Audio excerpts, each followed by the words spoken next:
What comes to mind when you think of DeviantArt? Rats?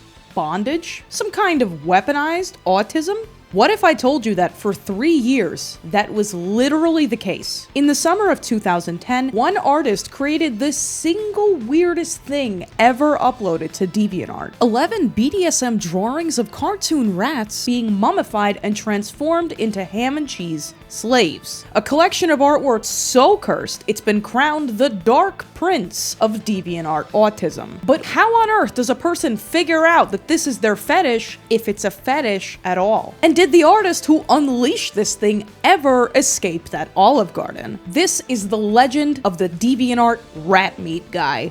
This is Bad Art History. Real quick, before we get started, Scumbagovich is done. From here on out, I'm just going by my name, so I am just Frankie Faye. It all started with 3 words: forevereal, tied up, deletized. On December 21st of 2009, an Olive Garden superfan going by the name Rafe15 posted the first of 11 genuinely concerning illustrations. Of greatest note was the one depicting Jake, the rat from the Disney movie, being mummified with rope, transforming into a deli meat homunculus, and loving every second of it. While some hope that this was just a troll, given the seemingly impossible assortment of fetishes on display, Rafe15 just kept uploading and uploading, and when the Reddit hive mind stumbled upon his creation, all hell broke loose. Redditors, goons, and Chan users fell to their knees before the raw autistic energy radiating from this image. And to be clear, that's not my phrasing, because as these images infected forum after forum, the internet soon convened to declare this the single most autistic thing ever to come from DeviantArt. Driven insane with fear, viewers bombarded Rafe15's comment sections with insults and hatred. And no sooner did he begin his artistic career than he abandoned both of his DeviantArt accounts for good. So let's take a step back. Why would people react like this? As far as bizarre fetish art online, if that's what this is, then this was pretty tame. And remember, by 2013, the term autism on the internet was much more synonymous with something like the Sonichu comic series than it ever was with deli meat transformation. Well, unlike Sonichu and unlike the vast majority of online spank material, it wasn't actually the artwork that was scaring the hoes. It was the captions. The thing about forevereal tied up Jake is that he loves being tied up and wants to lick other mice with this permanent bologna, ham, and cream cheese tongue, and pass the virus on to them that will fully deletize and change their organs and insides so they end up rope mummified, covered in permanent rubbery rope just like him. Literally a machine. Literally like a machine and enjoying it, wearing the bondage like a form of permanent clothing that can't be taken off.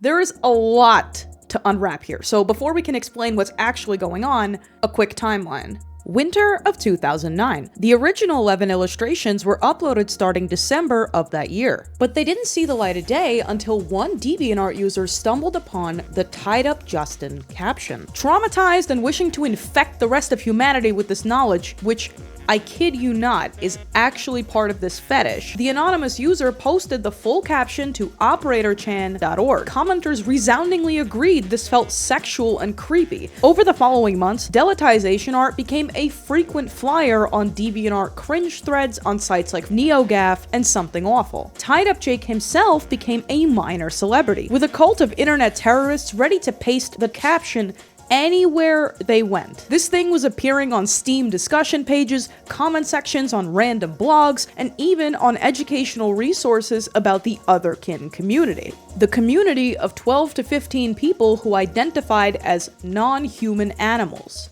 2013 was a very different time, but the morbid curiosity soon turned to chud rage, because no one could figure out if this wasn't some 300 IQ satire and the guy that made this was being completely serious, what kind of fetish could this possibly have been? Was it the rats? The rope? The ham? Some fourth, even worse thing that only existed on DeviantArt? Well, to answer that, we should answer a much more basic question, and one that I am sure you are wondering yourself. Why is DeviantArt like that?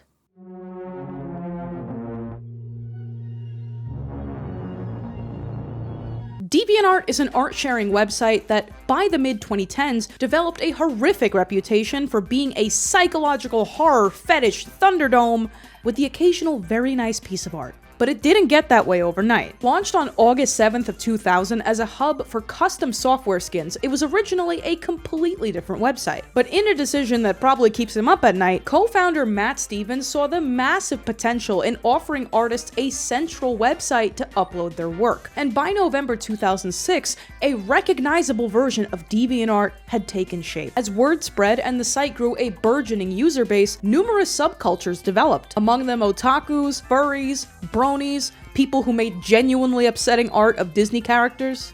You can see where the problem is beginning to form. Before long, a certain type of adult artwork that had once only ever lived on forums was now being centralized on DeviantArt. But how? If DeviantArt's terms of service forbid uploading porn, then what's the problem? Crucially, unlike other art sites, DeviantArt has no downvote system and, I cannot stress this enough, no quality control whatsoever. So for every one of these, you get about 3 billion of these. Since this type of fetish art doesn't actually break any rules, DeviantArt was almost immediately overrun with low quality spank bank material.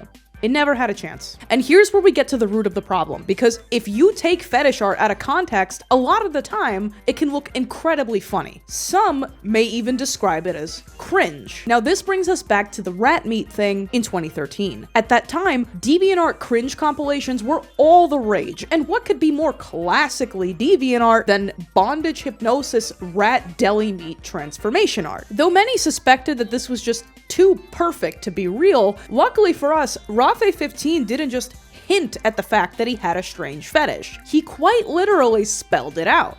BDSM and Pikachu. A pretty strong allegation, but not as strong as the processing power of today's sponsor, Meta PCs. Customizing a PC can be overwhelming and expensive, but with Meta PCs, you don't have to break the bank. Right now, Meta PCs is offering tons of super affordable, ready-to-ship builds, along with great financing options and even no credit financing if you need it. Enjoy amazing performance with their water-cooled systems, customize your PC to match your aesthetic, and build an amazing gamer setup for any budget. Meta PCs will ship your PC out the next business day, and I can tell you from my personal experience with Meta PCs, regardless of your budget, they will go above and beyond to build you something that meets all of your needs. In fact, the last 6 of my videos were edited and rendered on a Meta PC's computer. Between their flexible financing, 5-star Google review rating, and tons of affordable options, you can't do better than Meta PCs. So take advantage right now and click my link below or use code Frankie at metapcs.com to get a sweet discount. That's code Frankie or the link below. Thank you so much to Meta PCs for kindly sponsoring today's video, and on with the show. So where were we? Rats and BDSM. The central question. We all kinda know that this is fetish art, but can we prove it? Yes, and here's how. 1. Predicament. All of these illustrations are insistent on the fact that the characters are completely immobilized, helpless to stop their transformation into a smelly piece of meat, and importantly, that they love it. This is pretty characteristic of fetish art, which often focuses disproportionately on the reaction of the subject to some very bizarre scenario. As a rule of thumb, the weirder the scenario and the more misplaced the subject's reaction, the more likely you're looking at fetish art. If you need a really good example of this, consider one of my least favorite images of all time. You want to rub my feet? If you were living on the bottom of Sonic's foot, you wouldn't be making this face. Which brings us along to 2, repetition. Rafe15's word choice is no accident. He uses very specific fetish vocabulary in his captions. Mummified, bondage, permanent, literally like a machine and enjoying it. But he didn't stop there, inventing his own words to describe the permanence of the transformation, which is where this phrase, for real tied up deletized, comes from. The Pikachu one sums it up pretty well.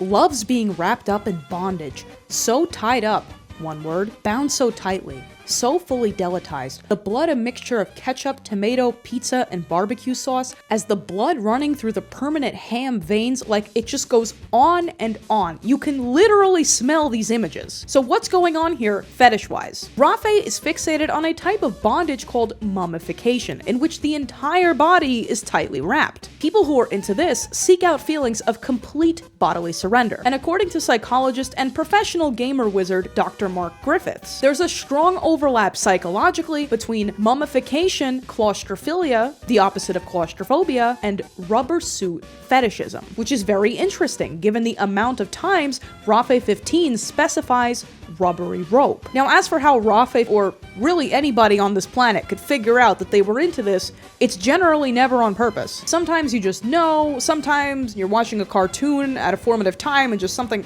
clicks in your head precisely the right way. Though there's no scientific consensus on how these things even form, the best answer we have right now seems to be some combination of classical conditioning and just knowing what you like. But that's not even remotely the end of it, because there's a lot more fetish stuff going on here. You should be aware that sensual fan art of anime broads turning into tables and chairs and all manner of thing is everywhere on this website. Because for those who are into this stuff, inanimate object transformation, much like mummification, is about surrendering bodily autonomy in a controlled setting. And interestingly, the biting and licking thing in order to spread the transformation deli meat virus, about which Rafe has written obsessively, is actually a relatively common fetish trope. Plenty of transformation material is also focused on humiliating and disfiguring changes. But there's just something about transforming into these incredibly smelly foods, being immobilized with rope, and turning into a stupid, drooling, mindless thing that feels a lot closer to the humiliation end of the spectrum. And speaking of the spectrum, it's TISM time. DeviantArt autism. Everyone knows what it means, or do they? As you are probably aware, the internet has a strained relationship with the term autism. Online, it's typically used to mean cringe, socially unaware, or stupid. Lolcows, internet figures known for their outlandish behavior, are famously overrepresented on the spectrum, be it Chris Chan or Justin RPG or the Poop Squatch.